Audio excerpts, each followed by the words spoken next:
Morning friend. काल आपण company accounting for shares या चॅप्टर बद्दल काही इन्फॉर्मेशन बघितली. त्यामधील शेअर्स काय असतात यामध्ये आपण काल क्लासिक मध्ये काही जे व्हिडिओज तुम्हाला मिळालेले त्यामध्ये आपण याबद्दल काही गोष्टी बघितलेल्या आहेत. कंपनीतील शेअर्स या पार्टची जी काही रोल असतात हे रोल आपण काल क्लासिक मध्ये बघितलेच. त्यानंतर शेअर्स म्हणजे काय हे पण आपण कालच्या जे काही व्हिडिओ आहे त्यामध्ये आपण क्लिअर समजून घेतलेलं आहे. तरी सुद्धा आपण यावर पुन्हा आज नव्याने शेअर्स काय असतात आणि ज्या काही डेफिनेशन आपल्याला या ठिकाणी सांगता येतील त्या कंपनी ऍक्ट नुसार आपण या ठिकाणी बघणार आहोत. तर बघा, न्यू सिलेबस नुसार कंपनी ऍक्ट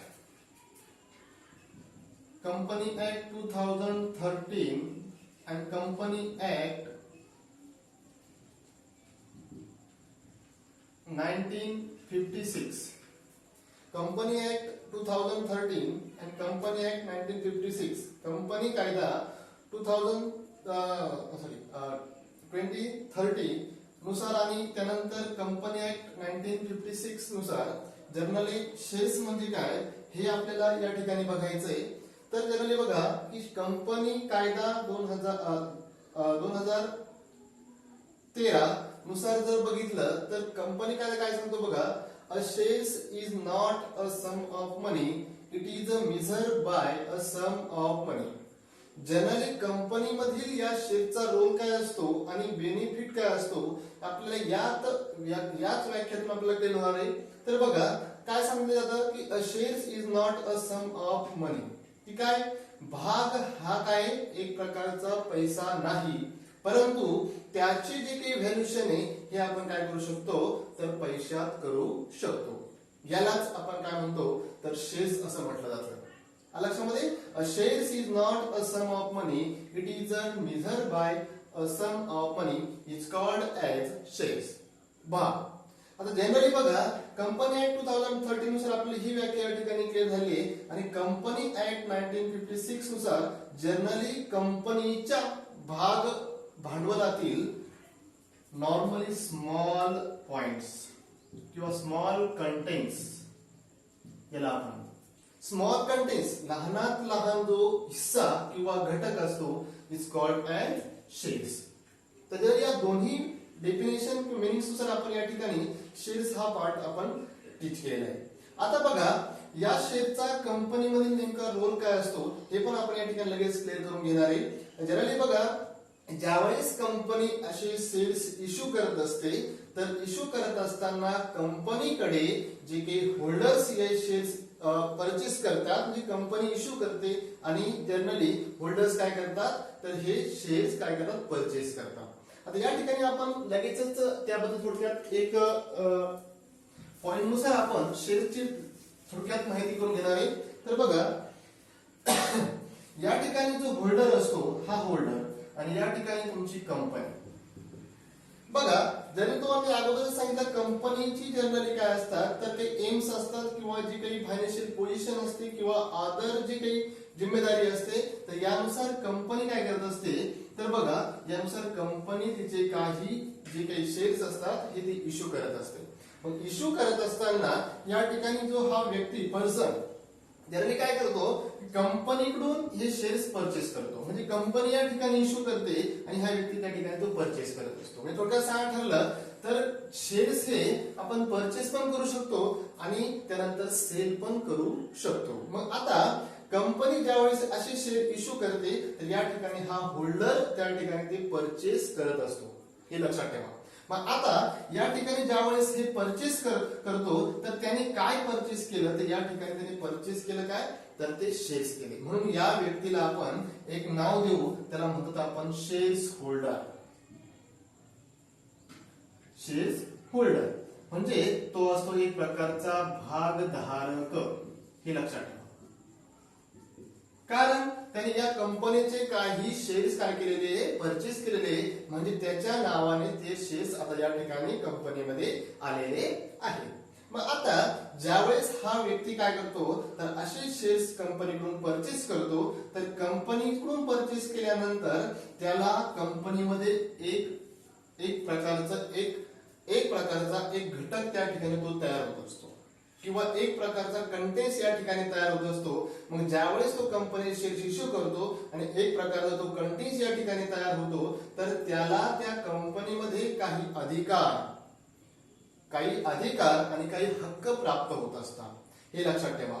मग या अधिकारानुसार हक्कानुसार आणि महत्वाची गोष्ट म्हणजे आपल्या जे कंटेन्स आपण बघत असतो एनी टाइम तो असतो प्रॉफिट, ज्याला आपण नफा म्हणतो.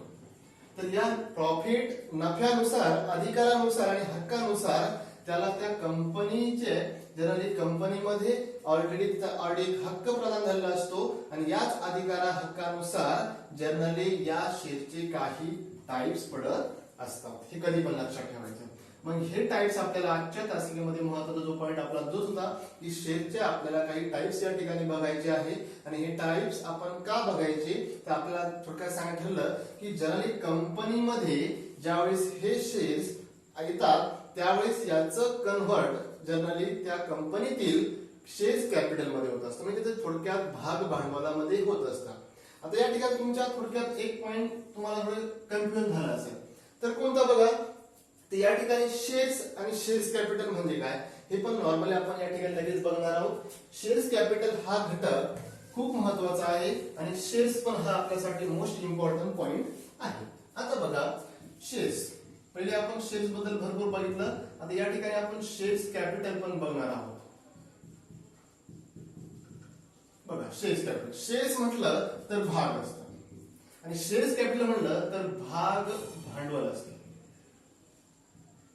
बघा ज्यावेळेस या शेअरचं कन्व्हर्ट कंपनीमध्ये होतं तर अशा वेळेस ते भागांचं रूपांतर या शेअर्स कॅपिटल मध्ये होत असतं. मग जनरली असे भाग भांडवल कंपनी काय करत असते, सेल करत असते. पण सेल करत असताना नेमके सेल करायचे कोणते हे हा घटक पण या ठिकाणी मोस्ट इम्पॉर्टंट ठरतो. त्यानुसार आपल्याला या शेअरचे पण टाईप बघावे लागतात. हा एक घटक या ठिकाणी आपला महत्त्वाचा ठरतो की नेमकं आपलं जनरली खरेदी आणि सेलिंग कोणते शेअर्स करायचे ते शेअर्स आपण या शेअरच्या टाईप मधून क्लिअर करणार आहोत. ठीक आहे, चला मग आता आपला महत्त्वाचा जो पॉइंट आहे तो आहे शेअरचे टाईप. तर शेअरचे टाईप आपण या ठिकाणी लगेच क्लिअर करणार आहोत. त्यामध्ये फर्स्ट टाईप आपला महत्त्वाचा जो आहे तो आहे आपला generally equity shares.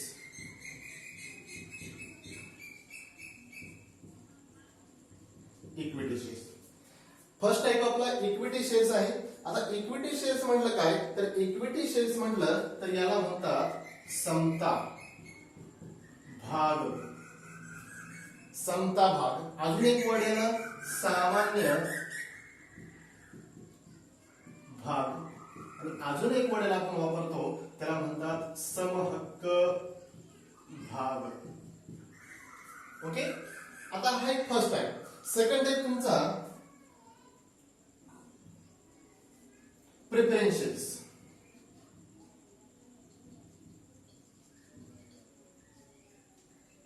Preference shares, preference shares म्हणजे काय तर या ठिकाणी याला म्हणतात पूर्वाधिकार भाग आणि त्याला अजून एक वर्ड आहे तो म्हणजे अग्रहक्क भाग. ओके, बघा इक्विटी शेअर्स आणि नंतर प्रेफरन्स शेअर्स. इक्विटी शेअर्स म्हटलं तर समता भाग, सामान्य भाग आणि समहक्क भाग तिन्ही पण वर्ड एक सारखेच. नेक्स्ट टाईप प्रेफरन्स शेअर्स, पूर्वाधिकार भाग ऑब्लिक अग्रहक्क भाग, दोन्ही वर्ड सारखेच. लक्षात ठेवा, कन्फ्युजन व्हायचं नाही. आता फर्स्ट टाईप आपण अगोदर अभ्यासणार आहोत आणि त्यानंतर सेकंड टाईप जो आपला आहे प्रेफरन्स शेअर्स हा आपण नंतर अभ्यासणार आहोत. आता इक्विटी शेअर्स म्हटलं काय तर यामध्ये आपण काही पॉइंट समोर घेणार आहे आणि त्यातून आपण इक्विटी शेअर्स मीन्स काय असतं हे आपण समजून घेणार आहोत. त्यामध्ये बघा इक्विटी शेअर्स म्हणजे काय ते पहिले क्लिअर करून घेऊ.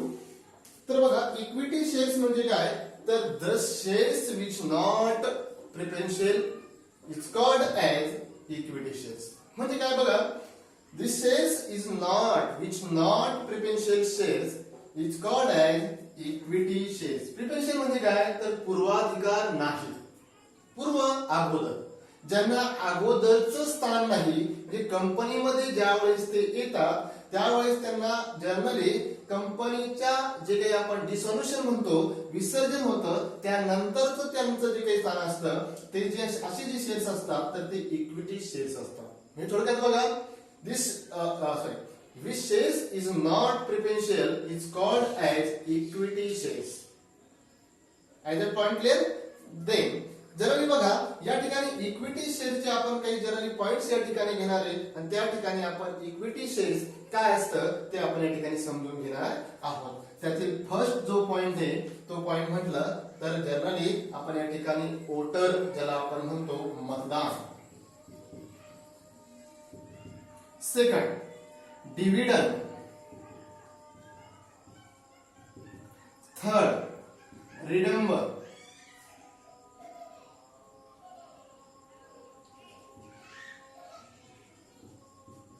then convert. fourth हे 5 नंबर dissolution. म्हणजे काय तर मतदान. then dividend लाभांश. then redemptor परतफेड. then convertible परिवर्तन. लास्ट डिसॉल्युशन विसर्जन, याला आपण समापन असं पण म्हणतो.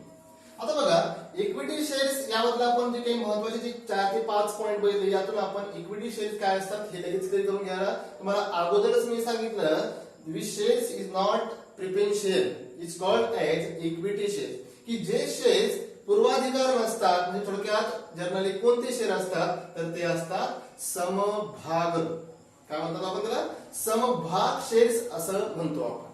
आता जनरली बघा कंपनीमध्ये जनरली की यांना जो काही असतो तो म्हणजे वोटर मतदान करण्याचा अधिकार यांना असतो.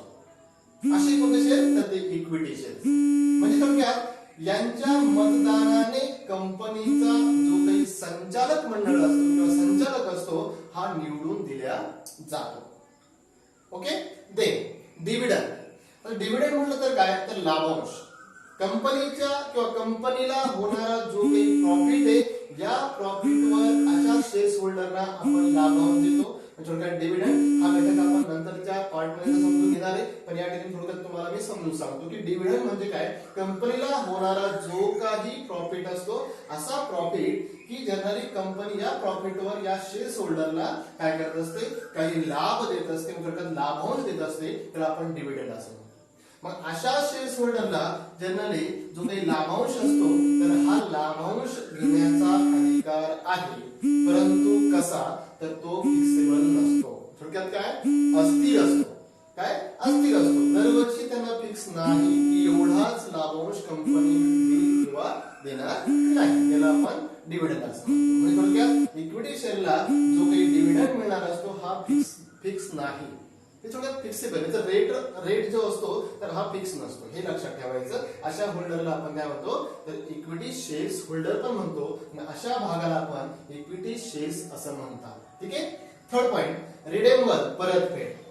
आता जनरली बघा यामध्ये यांनी गुंतवलेले काही जे शेअर्स असतात म्हणजे त्यांचं रूपांतर कंपनीच्या शेअर्स कॅपिटल मध्ये होतं. म्हणजे जनरली ज्यावेळेस कंपनीचं समापन होईल त्याला आपण डिसॉल्युशन म्हटलेलं आहे, त्याच वेळेस कंपनीतील ज्यांचं काही जे भांडवल असतं हे परतफेड केल्या जातं. हे या ठिकाणी लक्षात ठेवा.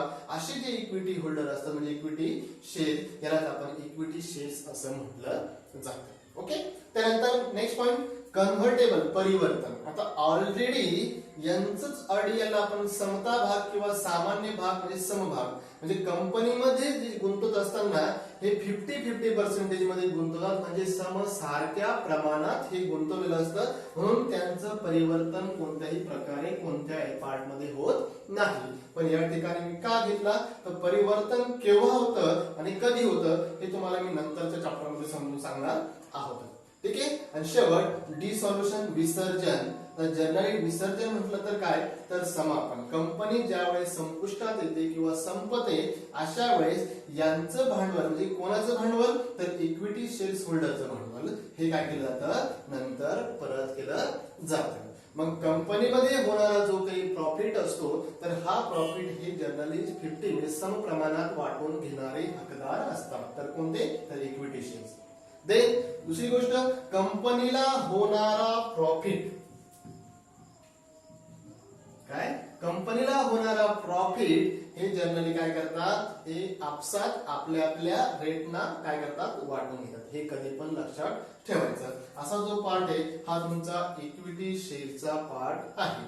शेअरचा फर्स्ट टाइप इक्विटी शेअर्स हे लक्षात ठेवायचं. क्लिअर येईल. उटर, डिव्हिडंड, रिडेमेबल, कन्व्हर्टेबल, डिसॉल्युशन या 4 ते 5 पॉइंट आपण इक्विटी शेअर्स काय असतं हे या ठिकाणी समजून घेतलेलं आहे. ओके. नंतरचा सेकंड टाइप आपण जो काही आपला प्रिफरन्स शेअर्स आहे हा नंतरच्या तासिकमध्ये आपण क्लिअर करणार आहोत. सगळ्यांनी ह्या चॅप्टरची किंवा ह्या पार्टची व्यवस्थित रीडिंग करायची आहे. ओके.